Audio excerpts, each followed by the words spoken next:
Hey y'all. So this round of videos is going to be for the entire month of September as opposed to the usual bi-monthly format because by the time you see these, I will be off having a very particular sort of adventure.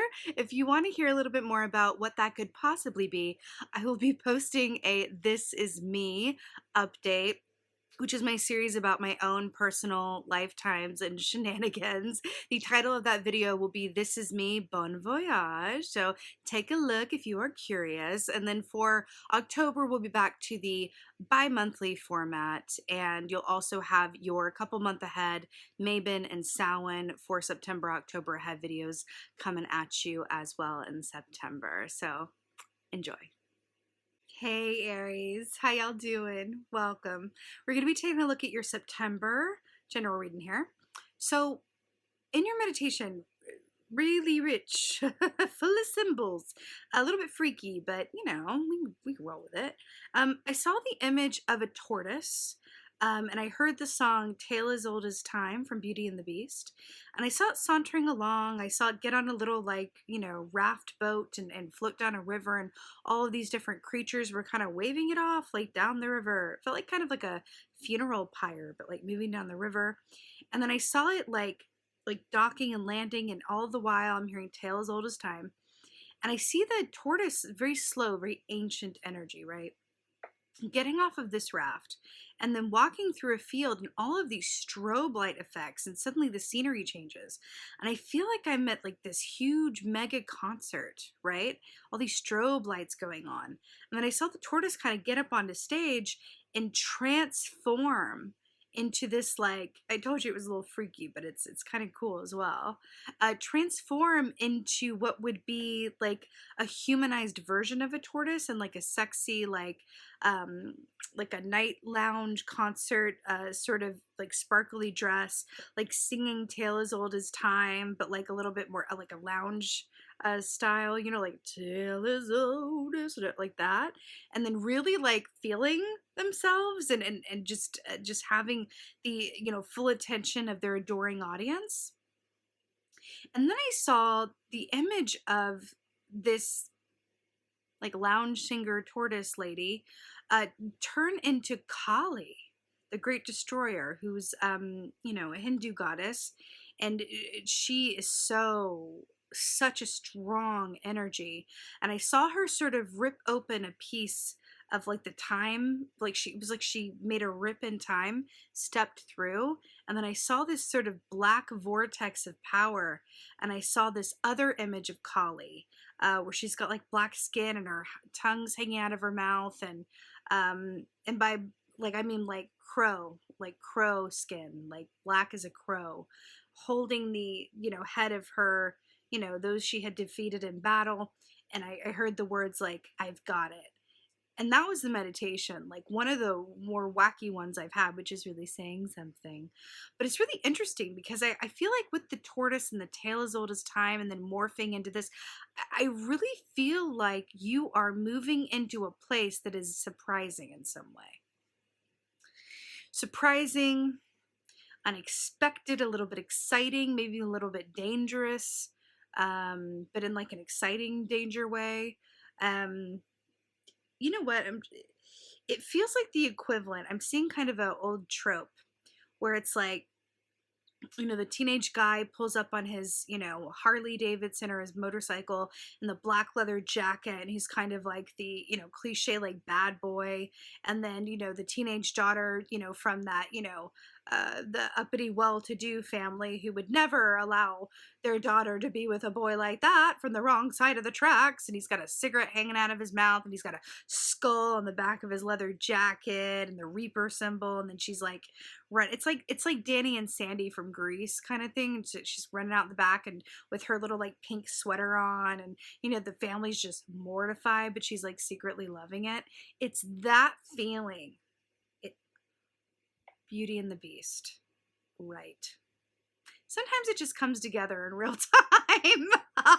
I'm thinking, what does that matter? Tale as old as time, Beauty and the Beast. Interesting. I do feel like there's a part of this because I want to talk about Kali briefly. She's incredibly powerful. Kali is the destroyer of worlds. She is capable of manifesting change when someone asks for her help, but it doesn't always come, actually, it never comes comfortably. It's always a bit drastic, right? I'm going to give you an example of this. I had been a smoker since I was like a young teenager, right? Smoker forever. And about, how many years ago was this now? Like 3-4 years ago or so. I really felt the call to just like finally stop, right? Finally stop smoking. And I'd gone years without smoking in between. It was just, I always kind of went back to it, right? And so I asked, like, I really need help just finally stopping. I really need help. Like, I don't really want to keep doing this to myself. I really want to be healthier. I help me stop. So I asked Kali because I had been reading and heard and worked with her just, a bit from a distance and knew that she was able of helping, one make big changes, right? But you had to really ask for her help if you're really ready for what was going to happen, right? She's not subtle. She's not gentle in her methods. So I asked for her help, and then I just got so sick. I got so sick. I felt like razor blades were in my throat for like 3 weeks. Like I was so sick. I felt like I just couldn't, like the thought of smoking, it just was already razor blades. It just felt like I was setting those razor blades, like dousing them with, turpentine and setting them on fire, like, Kali with her flames and her blades. I couldn't smoke for like 3 weeks. And so by the time I'd finished being sick, I coughed up I was really bad.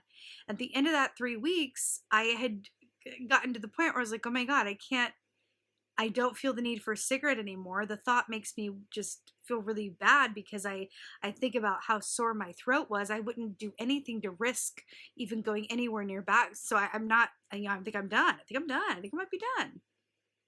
I haven't had a cigarette since. Not a single puff of a cigarette since, asking Kali for that intervention. So I tell you that to say that is the energy that you're working with, Aries. You being the emperor, you being the fire energy that you are well equipped to handle it. But I feel like there's an aspect of you too that is very steeped into the seed of your power. And there's also a sense of responsibility that's coming through and using that wisely. I do feel also for a group of you that we can take that literally to mean this could be an aspect of opposites attracting as well. So really, really interesting. Let's go ahead and see what your cards say. Hey Aries, let's go ahead and see what your animal energy is for the month of September. Oh, very, very interesting. So we have the starfish here. Now, why this is fascinating to me is, first of all, this is water. So I do feel like we're getting a bit of a cooling effect, which I'm here for. We also saw that tortoise, which is water energy, moving down the river. So starfish is about an emphasis on the physical, right? How things appear to be. So there can be an aspect of shallowness that comes in with starfish energy, but it is very much about how things appear, a focus on how things look, your beauty, your health, your wellness, all of that. But there's another aspect of starfish energy that speaks of wish fulfillment as well.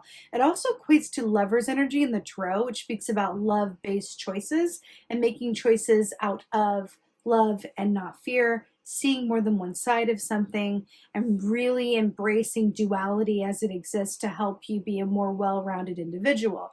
So that aspect of the lovers, and then we saw the beauty and the beast and the opposites attract as well. Very interesting. Let's see what's going on. Also, starfish, we saw you as like a star singing like in a lounge that turned into a big concert. So there's that as well. What is going on? Oh, really? Six of Swords. Remember when I saw that raft going down the river? I love it. So Six of Swords, this is my favorite in the entire sword suit because this speaks about a transition, movement ahead. I literally saw a tortoise going down this river. But it also speaks of a inner peace where you just feel like, okay, things are moving and everything is exactly all right. It's as it's meant to be. I don't have to do anything except just go with the flow and not get in my own way. Six of Swords is like, whoo, that's a weight off. That is like the tagline of the Six of Swords, like, whoo, that's a relief. So this does speak of a transition, moving from one part of your life to another, especially with that full moon there. Change is afoot, Aries. Change is afoot. But I feel like there is this aspect of it that is definitely drawing towards the parts of your life or your subconscious that maybe haven't been fully realized. There could be aspects of yourself that are either reliving your younger days or getting to a time in your life that you either consciously or unconsciously have been waiting for. It's like, yes, I'm finally here. I finally manifested this. I finally have this opportunity. I finally met this person. I'm finally getting to do this or see this or have this. It's something about that. It's something about that. It feels very exciting. And like I said, a bit dangerous, but in an exciting, exhilarating, you know, what is that called? Like an exhilaration junkie kind of way? Let's see what else is going on. Oh, right. The Eight of Wands, fast upward movement, ascension, messages, offers, traveling. Do you see these two aspects of movement? We were talking about the tortoise moving down the river. Very interesting indeed. So Eight of Wands. Wands are about the actions that we do or don't take, right? Usually around the work that we love to do, but also about what we're really passionate about in life, right? Our relationships, our prospects, our soul purpose, whatever that is for you. 8 is also the number of monetary and financial abundance as well, which is always nice to see. But this is about moving onward and upward in a quick, accelerated, often surprising way. So a lot of movement going on for you, Aries. I like that you're showing up for yourself in your reading as the 8 of Wands as well. Because that's just like up, up, up, up, up, up, up. I feel like an offer, an opportunity could seemingly come out of the blue. See how she's looking at this 8 of Wands? But I feel like, I'm going to say it, I feel like there's a group of you guys that are in a really exciting relationship of some sort. This could be an agent, a manager, a girlfriend, a boyfriend, a new partner, a someone. But it feels like a new relationship that's very exciting. Very exciting. Very exciting. Ooh, Page of Cups. Very good. So here we have the Page of Cups. This feels really, really positive. You know, Page of Cups is, first of all, that's like a little scroll in the fish's mouth, like a message coming through, which is really exciting. Like a message in the bottle.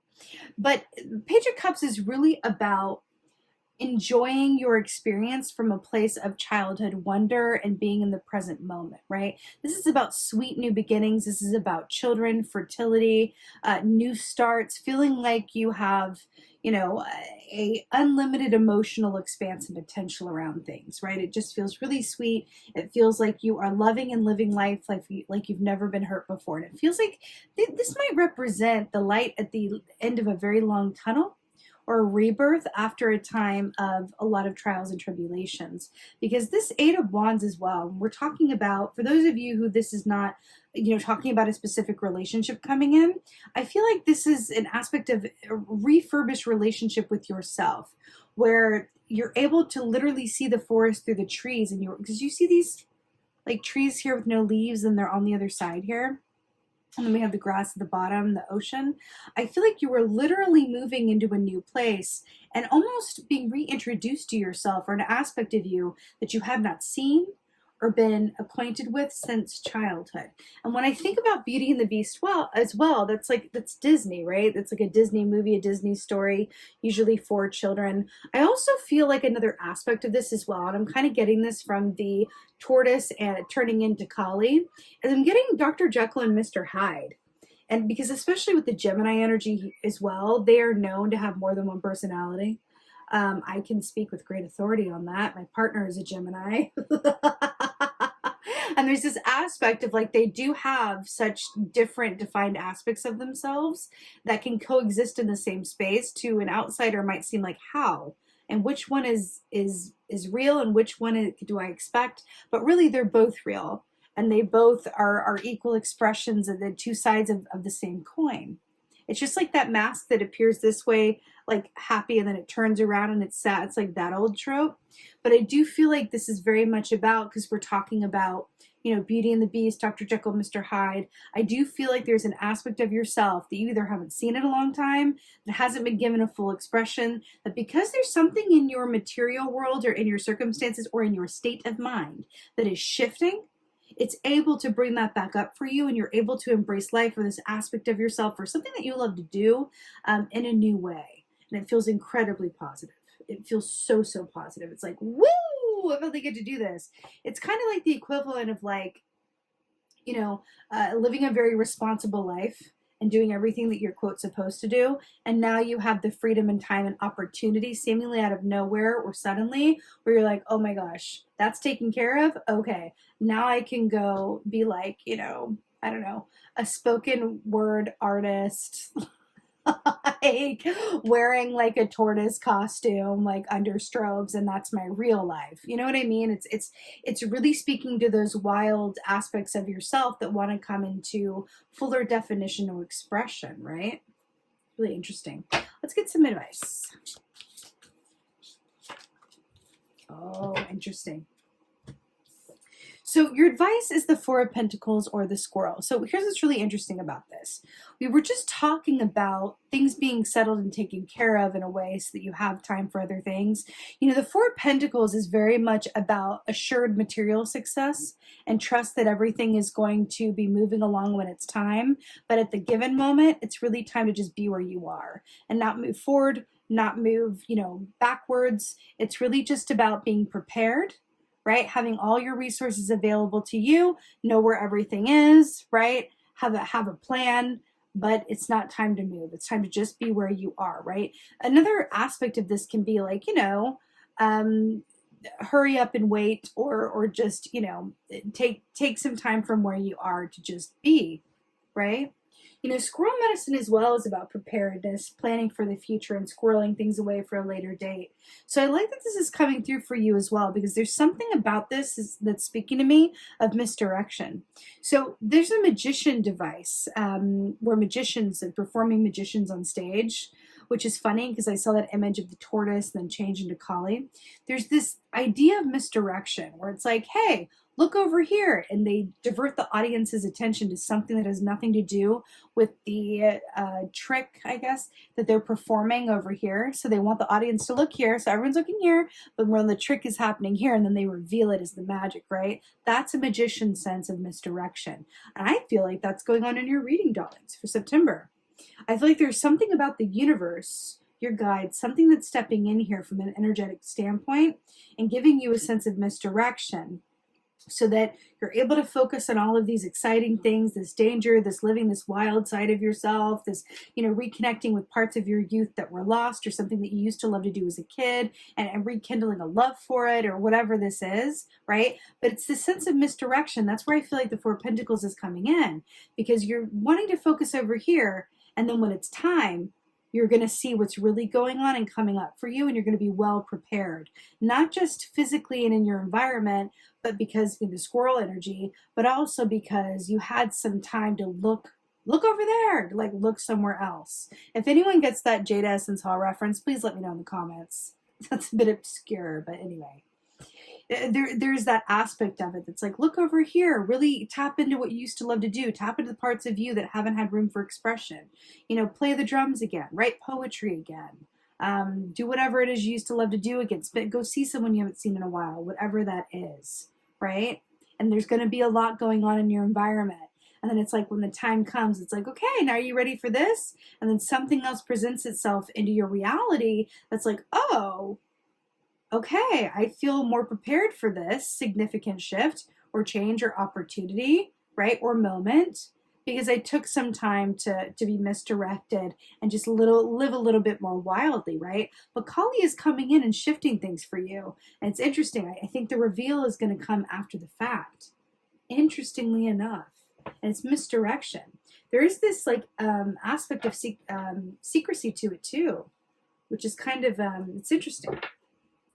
Let's get an oracle.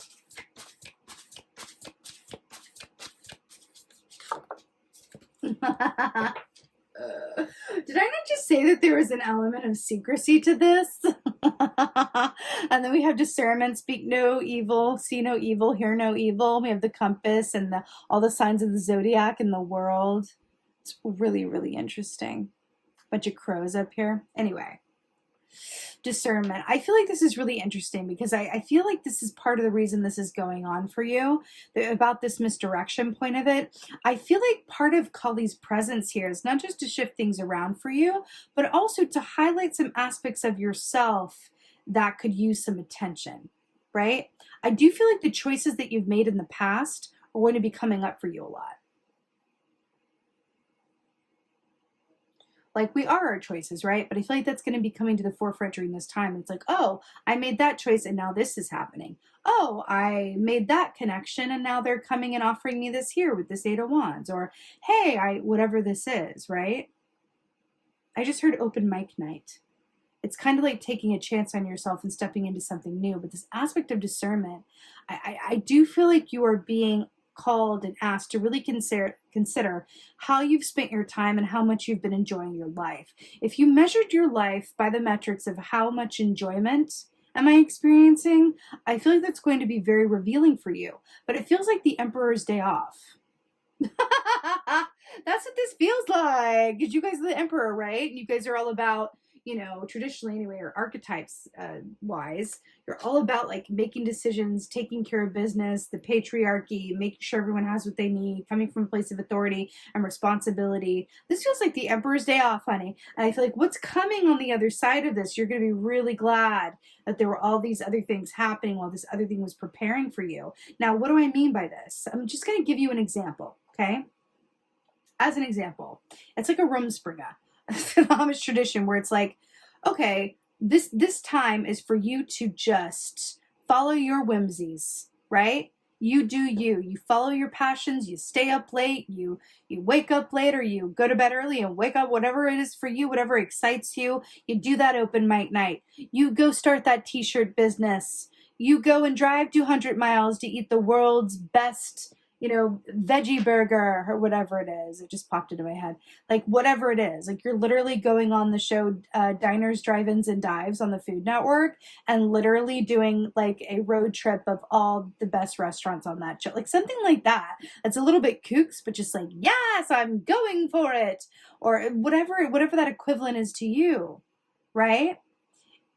And the point of that is that you're doing all of that, and then what comes at the end of it is something that's like, oh, wow, I'm really glad that I spent that time doing that, because now something is shifted and I've just met someone who I'm going to quickly, like, I don't want to say settle down, but it's like you meet someone right after that and you get into a seriously committed relationship. And you're like, wow, I'm really glad that I went and was a little bit wild, Beauty and the Beasted my way to you, because now, like, I'm here, and it's all about the relationship, and this is where my focus is. So it feels like this kind of like this like I don't want to say last call, but it does feel like kind of like a free for all where you're transitioning into something rather significant. And you're being encouraged to just like enjoy this time where being where you are, because something big is coming from a place of play and adventure and joy, right? It's really interesting. Really, really interesting.